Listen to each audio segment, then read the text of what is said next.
planos inferiores, en específico hacia la articulación L5 y S1, tenemos una distribución más cercana hacia el plano coronal. Esta transición de las articulaciones sigapofisiarias es importante para la distribución del peso y los movimientos que permite cada uno de los segmentos de la columna lumbar. Es decir, la columna lumbar tiene más variantes en relación a la forma de las articulaciones sigapofisiarias, y cada segmento se comporta de forma muy particular. En especial, los últimos segmentos, es decir, la unión entre la cuarta, la quinta vértebra lumbar y la primera vértebra sacra, es importante en relación a este concepto, ya que es aquí en donde se va a dar la distribución del peso que viene del resto de la columna hacia las estructuras pélvicas y femorales. Después tenemos las estructuras que apoyan a la columna vertebral, que van a estar formados principalmente por músculos y ligamentos. En el caso de las estructuras cervicales tenemos un complejo muy eficiente de músculos, principalmente los músculos que tenemos en la región cervical posterior, y de los músculos anteriores, principalmente el esternocleidomastoideo. Y vale la pena mencionar también una estructura importante que es el ligamento nucal. Es un ligamento bastante eficiente también en apoyar a la columna vertebral cervical en la distribución del peso y en limitar la carga que tiene axial con el peso de la cabeza. Y esto es importante, bueno, cuando realizamos cualquier tipo de procedimiento cervical posterior, que en neurocirugía lo hacemos con relativa frecuencia. Si se puede conservar el ligamento nucal, le damos un apoyo al paciente en el postoperatorio. Si no, es probable que este paciente desarrolle dolor cervical postoperatorio y que va a ser un dolor postoperatorio de difícil control. Después tenemos los músculos que forman el complejo erector de la columna, que a forma de torácica, la fascia toracolumbar, las estructuras pélvicas, el sacro y la columna lumbar. ¿Cuál es la importancia de los elementos de la columna posterior?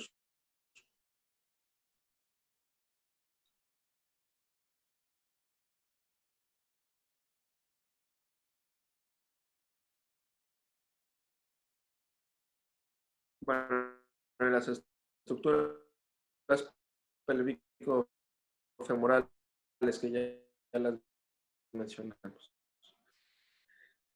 Sí, el único apoyo que tenía el puente era precisamente cada uno de estos segmentos. Es algo análogo a lo que vemos en la columna. Si nosotros dejamos solamente o analizamos solamente de los elementos anteriores y posteriores propiamente, solamente de las estructuras óseas de la columna, esto es lo que estaríamos viendo. Si añadimos de estas columnas, de ingeniería, aumentar la altura que se le puede dar al puente y disminuir, o más bien aumentar la distancia que tiene que haber entre cada una de las estructuras que dan el sostén desde el punto de vista sagital a estos puentes. Por lo tanto, vemos que si hacemos analogía a la ingeniería biomédica, biomecánica que tiene la columna, las estructuras posteriores, hablando de los músculos y los ligamentos, tienen una importancia bastante relevante. Ok, entonces ya entendidos estos conceptos anatómicos, nos vamos con los conceptos propios de lo que es el balance de la columna vertebral. Balance se refiere a la capacidad de mantener una posición estable en bipedestación con el mínimo esfuerzo muscular, ¿sí? 2. El balance coronal es igual en todos los individuos, es decir, tenemos un balance coronal completamente recto. Es algo que no vamos a analizar, vamos a asumir que todo lo que estamos, o que todo lo que vamos a platicar el día de hoy es en pacientes que tienen un balance coronal completamente recto. El análisis del balance coronal es, o tendría que ser parte de otra charla. El balance sagital, en cada uno de los individuos se imprime o le imprime a cada uno de los individuos lo que llamamos la huella digital espinal. ¿Qué quiere decir esto? Que el balance sagital es diferente en cada paciente, en cada individuo, en cada persona. todos tenemos un balance sagital completamente diferente, ¿sí? Y por eso los quienes estudiaron esto lo llaman la huella digital espinal. Tenemos que en perfil la cabeza debe estar sobre la pelvis, con la mirada dirigida en el plano horizontal respecto al suelo, y que para el balance sagital hay una función coordinada de las estructuras de la columna vertebral, la pelvis, las caderas, las rodillas y los tobillos. Estos son los principios que rigen o que rigieron los estudios que se hicieron en relación a cómo medir el balance de la columna vertebral. ¿Cómo vamos a valorar el balance sagital? En primer lugar viene la valoración clínica. Tenemos que ver al paciente. Idealmente lo tenemos que ver desnudo para poder ver la forma que tiene el cuerpo y cómo el paciente relaciona cada una de las partes de su cuerpo para poder mantener esta posición de acuerdo a los conceptos que acabamos de ver en la diapositiva anterior. Entonces vamos a ver la posición de la cabeza. Vamos a ver cuál es el perfil espinal. Vamos a ver las articulaciones de las caderas. Vamos a ver las posiciones de las rodillas y cómo están dirigidos los tobillos. Si nosotros analizamos cada uno de estos puntos, podemos ver que como neurocirujanos,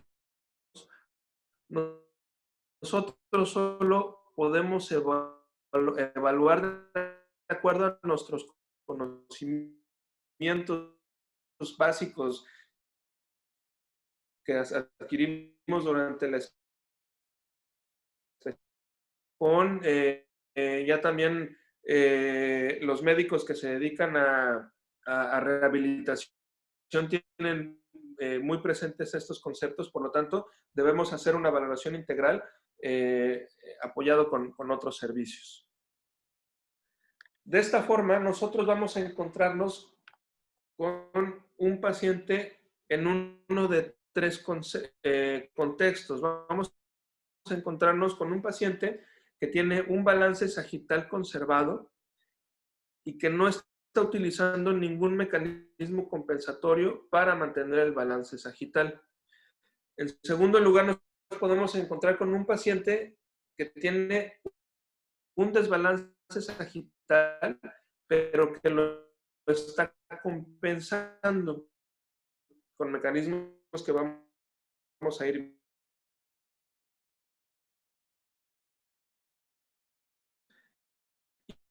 y poder analizarlos desde el punto de vista del balance sagital para poder dar respuesta a esta pregunta y por lo tanto poder programamiento que pueda o un manejo que le pueda ayudar a restaurar el balance sagital. Ahora, desde ahorita vale la pena aclarar, no quiere decir que el paciente 1, 2 o 3 tenga algún problema relacionado con la columna. Es decir, podemos tener un paciente con un desbalance sagital que no está compensado y sin embargo el paciente no tiene ninguna molestia. Es decir, no va con nosotros porque, bueno, es el paciente, o el panorama habitual es el paciente añoso, que los hijos, el esposo lo ve o la esposa lo ve, que tiene que estar agachado todo el tiempo, que ve cómo se está encorvando y quieren saber qué es lo que está sucediendo. Podemos tener un paciente también con una columna completamente balanceada desde el punto de vista sagital, que no está utilizando ningún mecanismo compensatorio, sin embargo tiene dolor lumbar. Es decir, el balance sagital no lo analizamos desde el punto de vista patológico o no patológico, a menos que el paciente presente alguna clínica relacionada a la columna. ¿Cuáles van a ser los mecanismos compensatorios que va a desarrollar el paciente?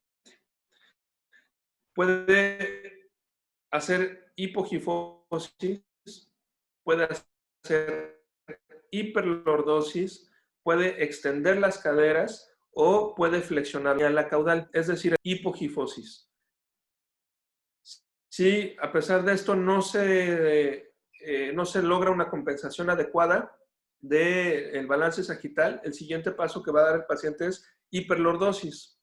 Si a pesar de esto tampoco logra compensar un desbalance sagital, el siguiente mecanismo compensatorio va a ser extensión de las caderas, y el último mecanismo compensatorio que va a tener el paciente para poder solventar un desbalance sagital va a ser la flexión de las rodillas. Y va a ser precisamente en este orden.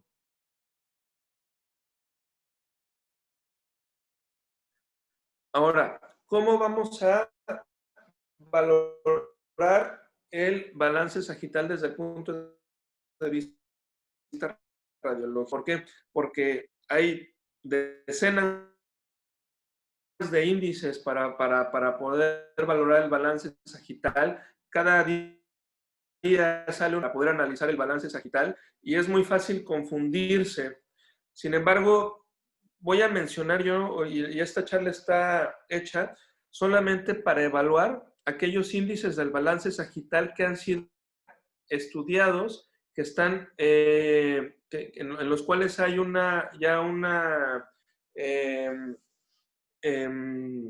consenso entre los diferentes grupos de cirujanos de columna vertebral y que han sido ya probados de columna vertebral. Por lo tanto, son los más utilizados y que son los mínimos que tenemos que conocer para poder valorar un paciente en el que sospechamos un problema del balance sagital. Entonces, voy a ir por pasos. Si quieren que me detenga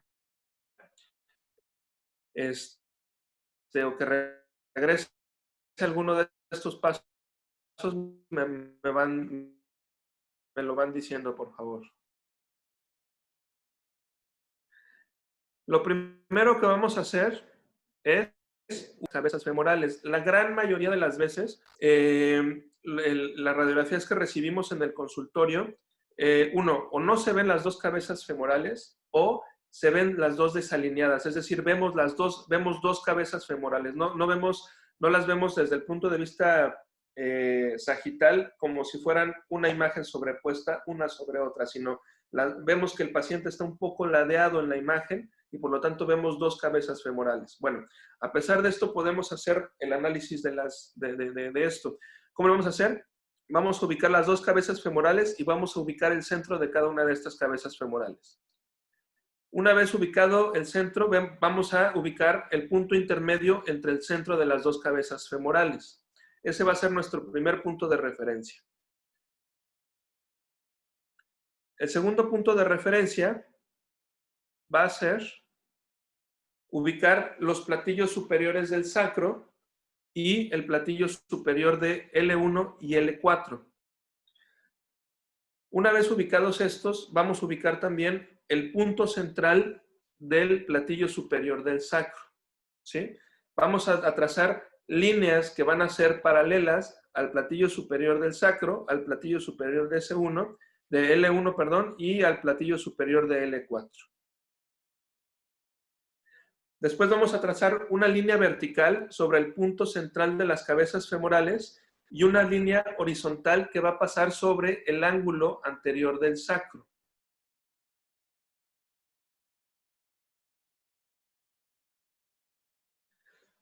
Una vez ubicados estos puntos, vamos a trazar una línea perpendicular al platillo superior del sacro, es decir, una línea que forme 90 grados con el platillo superior del sacro, y una línea que una el centro del sacro con el centro de las cabezas femorales.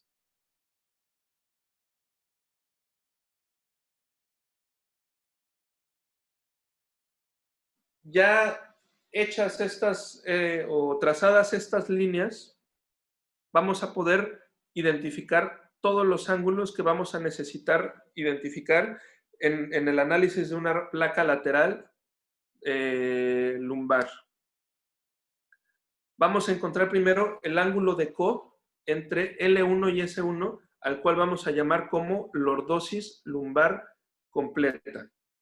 Después vamos a analizar el ángulo de Cobb que se forma entre el platillo superior del L4 y S1, al cual vamos a conocer como lordosis segmentaria de L4-S1. Y vamos a mencionar más adelante por qué esto es importante y por qué tenemos que diferenciar la lordosis lumbar completa respecto a la lordosis lumbar segmentaria entre L4 y S1. Después vamos a medir el pelvic tilt o inclinación pélvica. La inclinación pélvica se va a formar por el ángulo que van a formar la línea vertical que trazamos hacia las cabezas, al centro de las cabezas femorales, y la línea que va a ir del centro de las cabezas femorales al centro del sacro. Este ángulo lo vamos a llamar el pelvic tilt o inclinación pélvica. ¿De qué nos habla el pelvic tilt? Nos habla del nivel de extensión o flexión que tienen las caderas respecto al ángulo al ángulo que se forma o que da la pelvis propiamente.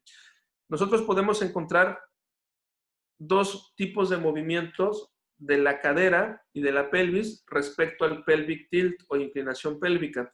Podemos ver o podemos tener que la inclinación pélvica aumente y por lo tanto el ángulo del pelvic tilt, de la inclinación pélvica aumente cuando el sacro se desplaza hacia atrás y existe una extensión de las caderas, una flexión de las caderas. Esto nos va a dar un aumento en la inclinación de la pelvis y por lo tanto vamos a tener que el sacro se va a encontrar más posterior respecto a las cabezas femorales, va a aumentar la inclinación pélvica y a esto le llamamos movimiento de retroversión. Cuando tenemos que la inclinación pélvica disminuye por extensión de las caderas, a esto lo llamamos movimiento de anteversión, cuando la inclinación pélvica disminuye. Esto lo vamos a entender un poco mejor más adelante. Después vamos a tener la caída sacra o sacral slope, que va a ser el ángulo que nos va a dar la línea paralela que trazamos sobre el end plate del sacro y la línea horizontal que trazamos sobre el ángulo anterior del sacro. ¿Qué nos va a hablar en la caída sacra? La inclinación que tiene propiamente el sacro y que va a ir en relación a la lordosis lumbar, como vamos a ver más adelante. Después vamos a tener la incidencia pélvica, el pelvic incidence, que va a ser la suma del sacral slope y la suma con el pelvic tilt. Se va a formar por el ángulo que nos va a dar la línea perpendicular al end plate superior del sacro y la línea que une el centro de las cabezas femorales con el centro del sacro, ¿sí? Entonces tenemos tres ángulos sacropélvicos y dos ángulos lumbares propiamente.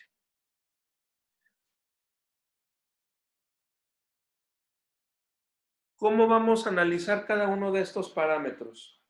Como mencioné anteriormente, no podemos hablar de ángulos normales o ángulos patológicos o ángulos no normales.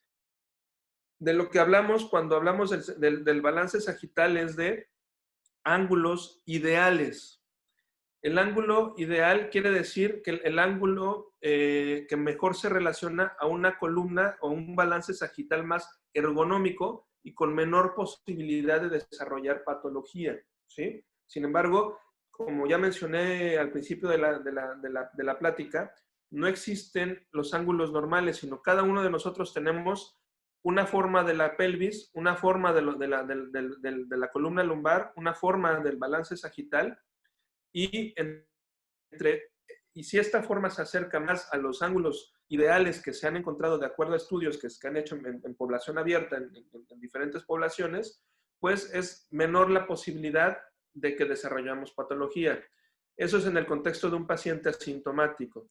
En el contexto de un paciente con patología degenerativa de la columna toracolumbar, estos conceptos cambian. ¿Por qué? Porque lo que se busca es acercar los índices de balance sagital del paciente lo mayor posible a los índices ideales de acuerdo a su forma de la columna. Con esto en mente, vamos a mencionar que la lordosis lumbar de L1 a S1, entre más se acerque al valor de menos 62 grados, mayor va a ser o menor va a ser la posibilidad de desarrollo de patología lumbar. Y entre más cercano tenga el paciente este valor en el contexto de un paciente con degeneración lumbar, pues la posibilidad de obtener buenos resultados quirúrgicos es mayor, ¿sí? Aquí hay un error en esta diapositiva, es entre L4 y S1, en esta tabla, en este punto.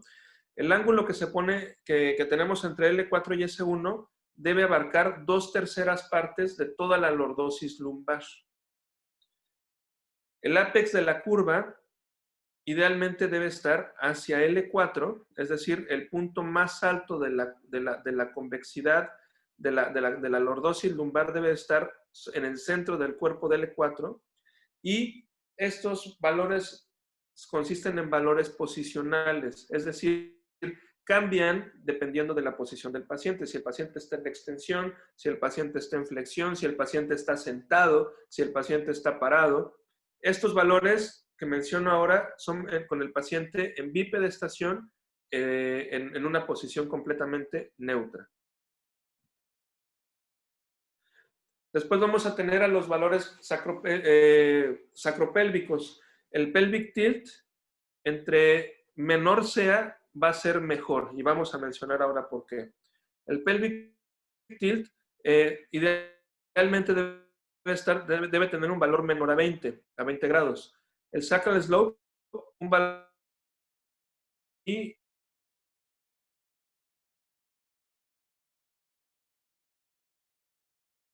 la incidencia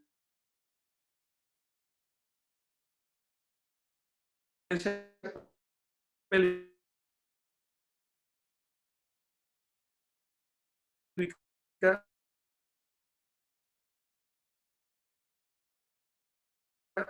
ese parámetro no lo vamos a cambiar ni con un parámetro de forma posicional, es decir, no va a cambiar independientemente de la posición del paciente en flexión, en extensión, sentado, parado, y no va a haber forma en la que nosotros tampoco podamos cambiarla con ningún procedimiento quirúrgico.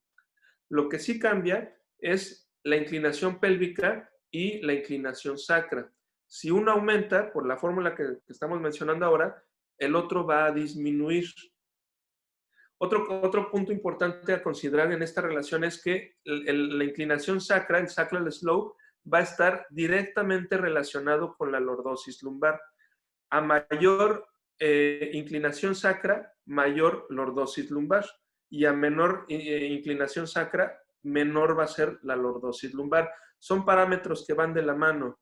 Si baja y si disminuye el sacral slope, va a disminuir la lordosis lumbar. Si aumenta el sacral slope, va a aumentar la lordosis lumbar.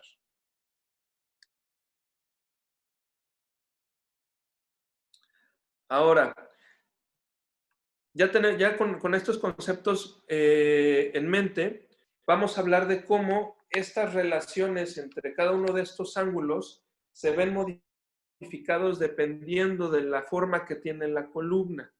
Si tenemos un paciente, como estamos viendo en esta imagen, un individuo en el cual tenemos una curvatura lumbar, como lo mencionamos, con un ángulo cercano a 60 grados, en el cual está distribuida de forma que 2/3 partes de la lordosis está entre la cuarta vértebra lumbar y la vértebra sacra, que el ápex de la vértebra la tenemos hacia L4, es muy probable que este individuo tenga la forma de la columna lumbar compensada, que tenga la forma de la columna vertebral balanceada en su totalidad. Sin embargo, cuando esto no es así, generalmente el individuo, para poder sostener una posición en bipedestación manteniendo un balance sagital, debe llevar a cabo mecanismos compensatorios. ¿Cuál es el primer mecanismo compensatorio que vamos a tener?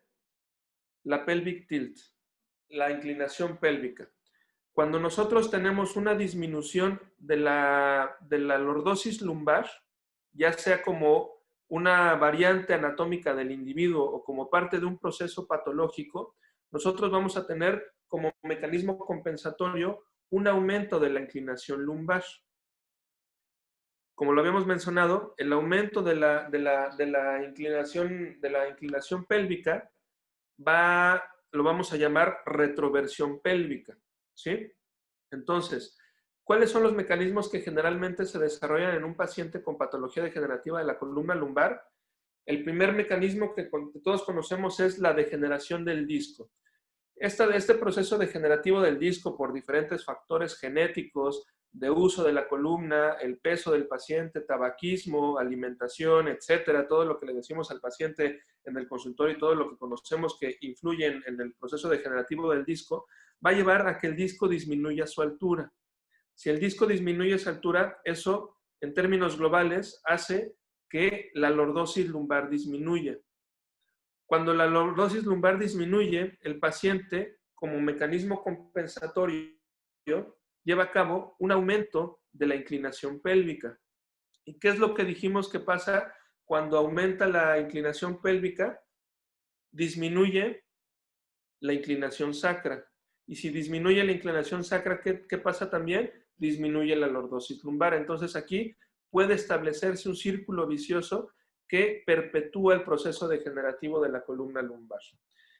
Para poder llevar a cabo el aumento de la inclinación pélvica, es decir, la retroversión pélvica, el paciente debe llevar a cabo una contracción tónica de las caderas en extensión, es decir, ya está utilizando energía extra para poder llevar a cabo una compensación del balance sagital. Obviamente con esto nosotros podemos inferir que si el paciente tiene algún problema en las caderas, una patología degenerativa en las caderas, este mecanismo compensatorio se va a ver disminuido. Como disminuye la lordosis lumbar, también esto provoca un aumento en el estrés en los elementos posteriores, tanto en las facetas, como una contractura sostenida del músculo erector de la columna. ¿Por qué? Porque al disminuir la lordosis lumbar, la gifosis torácica tiende a irse hacia adelante. Por lo tanto, los músculos erectores de la columna deben regresarlos hacia atrás para mantener el balance sagital global, como lo vamos a ver más adelante. Lo vemos ejemplificado en estas imágenes. Estas son imágenes en flexión y extensión del mismo paciente, pero de forma didáctica nos sirven para ver cómo se llevan a cabo estos mecanismos compensatorios.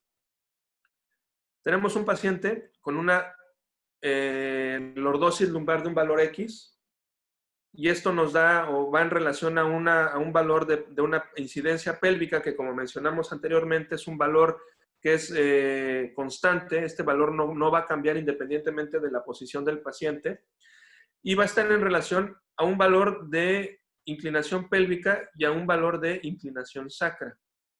Si este paciente, por un proceso degenerativo, sufre una disminución de la lordosis lumbar, como vemos en esta imagen, ¿qué es lo que va a suceder? El paciente va a tener que extender las caderas y por lo tanto va a llevar su pelvis a una posición más posterior respecto al eje del cuerpo, y por lo tanto va a aumentar la inclinación pélvica. Este aumento en la inclinación pélvica va a ir de la mano de una disminución de la caída de la inclinación sacra. Por lo tanto, esto va a ir de la mano con una disminución de la lordosis lumbar. Entonces, cuando perdemos lordosis lumbar, aumenta la inclinación pélvica, el pelvic tilt, disminuye el sacral slope y la incidencia pélvica se mantiene igual.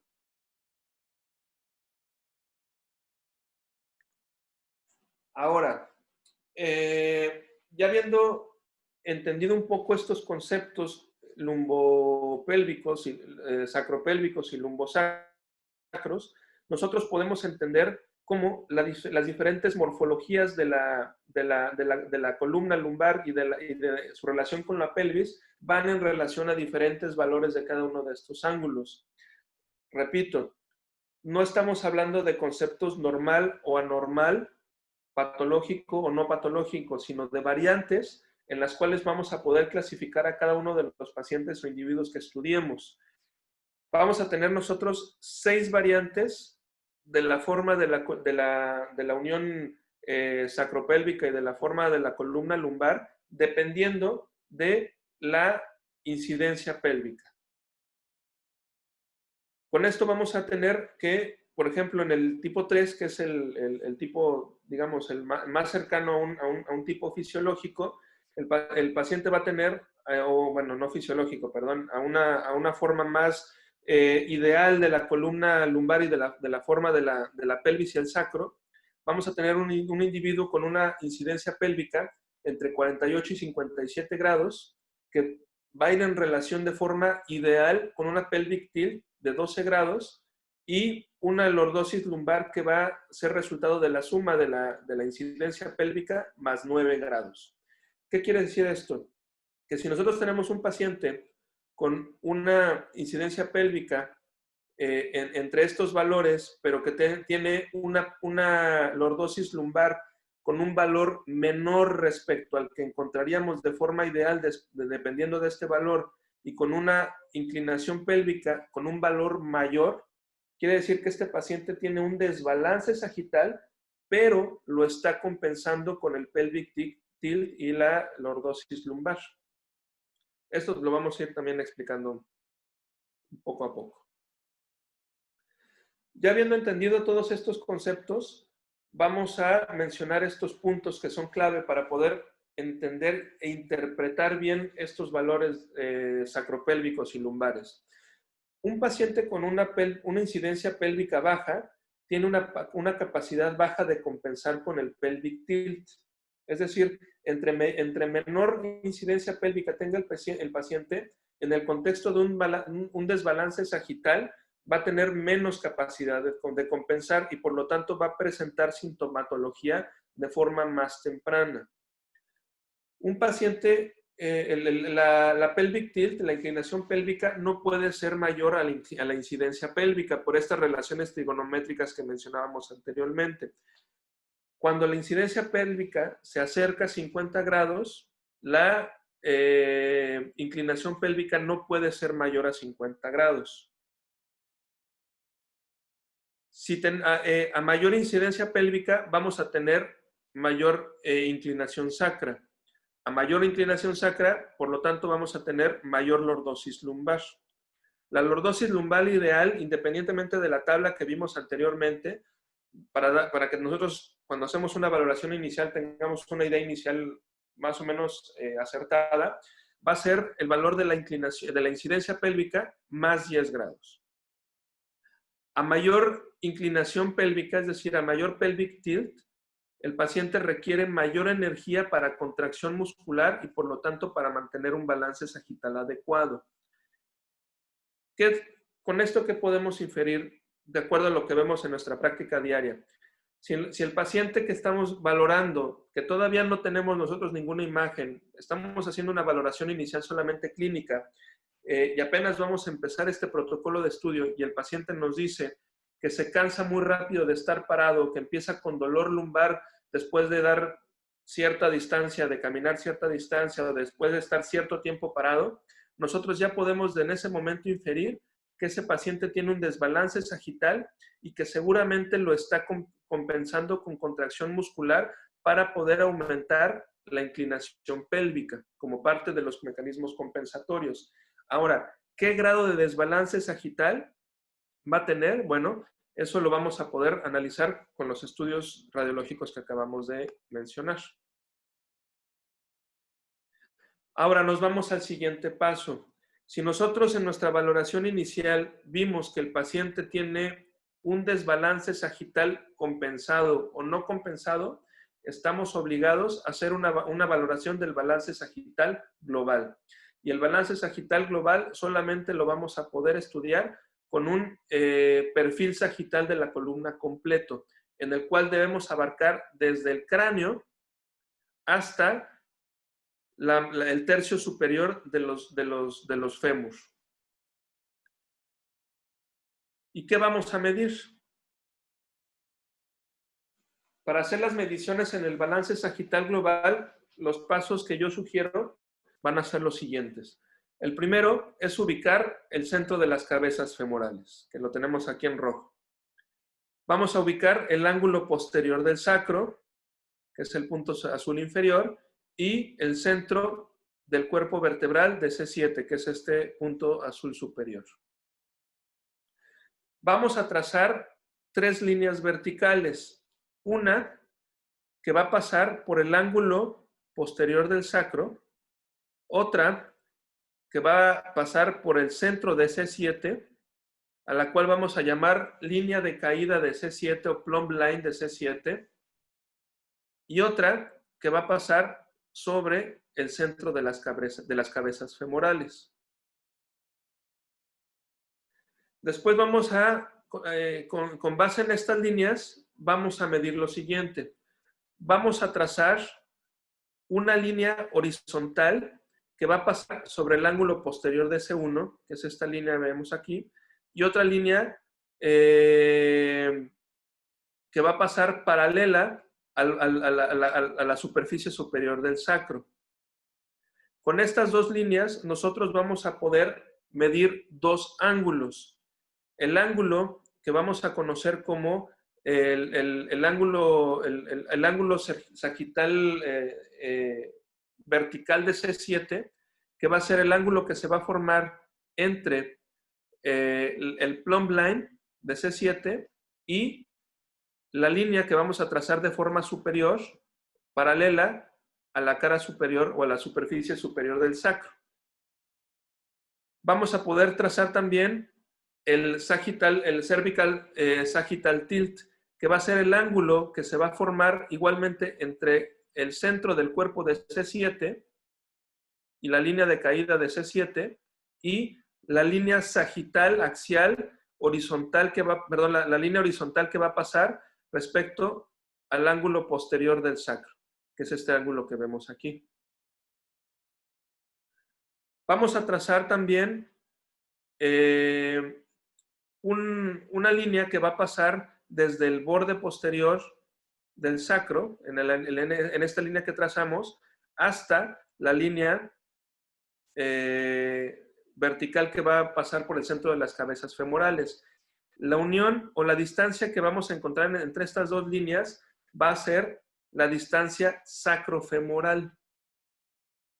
Si nosotros dividimos la distancia que hay entre la línea posterior del sacro y la línea de caída de C7 entre la distancia sacrofemoral, vamos a sacar el índice de distancia sacrofemoral, que es la división entre esta línea que vemos aquí y la línea que vemos aquí abajo.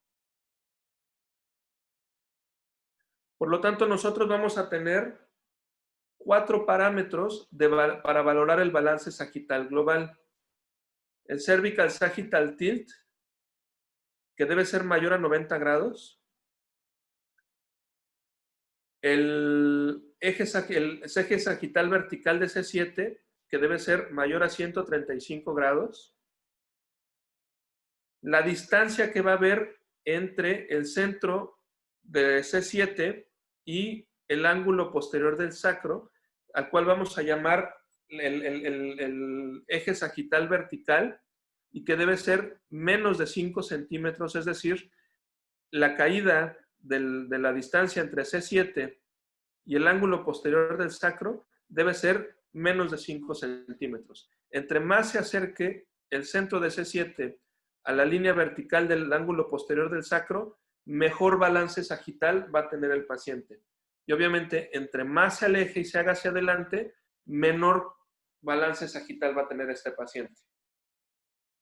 Y el índice que se forma entre la línea que mencionábamos anteriormente, que es esta, y la línea de distancia sacrofemoral.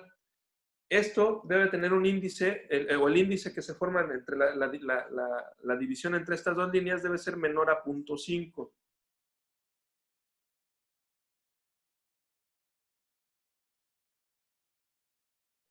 Una vez valorado el balance sagital global, debemos analizar cómo el paciente está adaptando la columna torácica a estos cambios en el balance sagital global.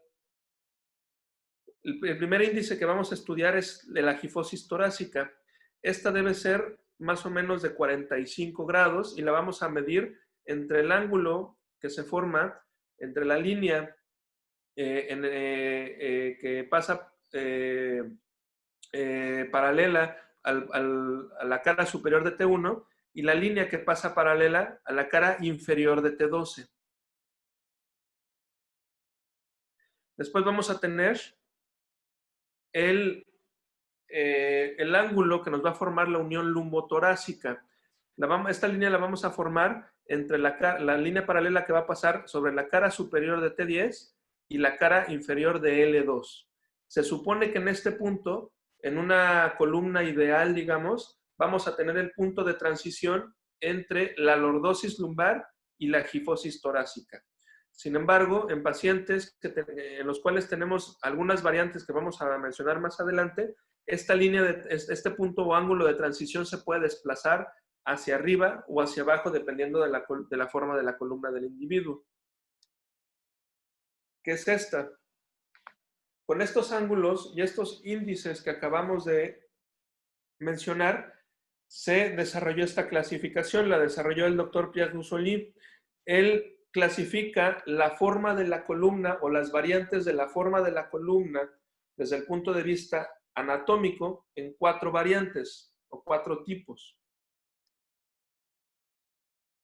Tenemos al tipo 1, en el cual, como vemos aquí, la caída de este triángulo de abajo es el sacro, la línea que vemos inicial sería la lordosis lumbar y la gran línea que vemos después sería la gifosis toracolumbar. Vemos que de la forma de la columna vamos a tener que el 20% de la angulación total de la columna la va a dar la lordosis lumbar y el 80% la gifosis torácica.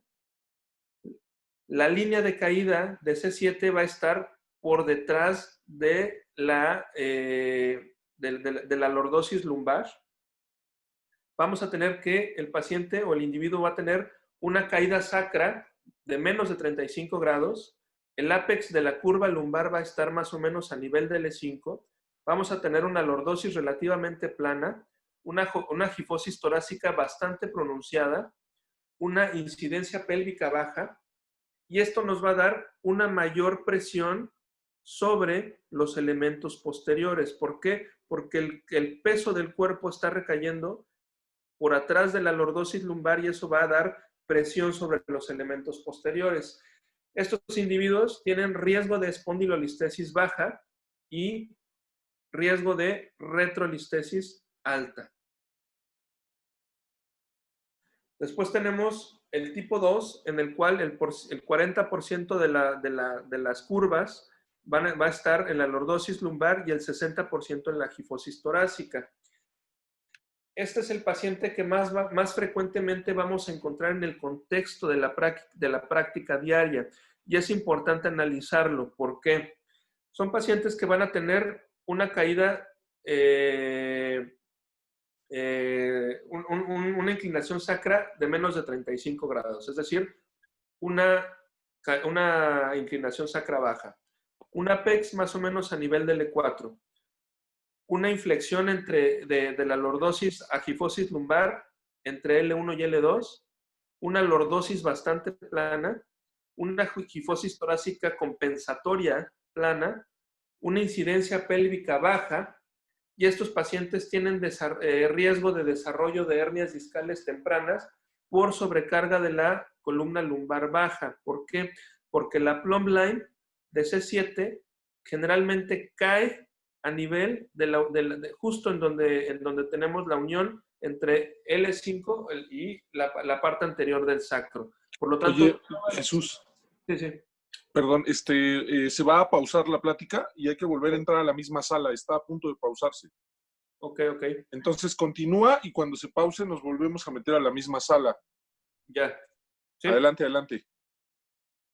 Y toda la sobrecarga va a venir sobre estos elementos inferiores de la columna lumbar, por lo tanto, esos pacientes son los que tienen riesgo de hernias discales. Actualmente nos encontramos desarrollando un estudio del Clinic en el que justo hemos encontrado que los pacientes tienen mecanismos compensatorios en relación a esto, desarrollan hernia discal lumbar, se les opera de hernia discal lumbar, sin embargo, obviamente no se les resuelve estos índices bajos en relación a la unión lumbosacra, y son pacientes que una de dos, o reinciden en la posibilidad de hernia discal lumbar, son los pacientes que mayor riesgo tienen de reincidencia de hernia discal lumbar, o son pacientes que persisten con dolor lumbar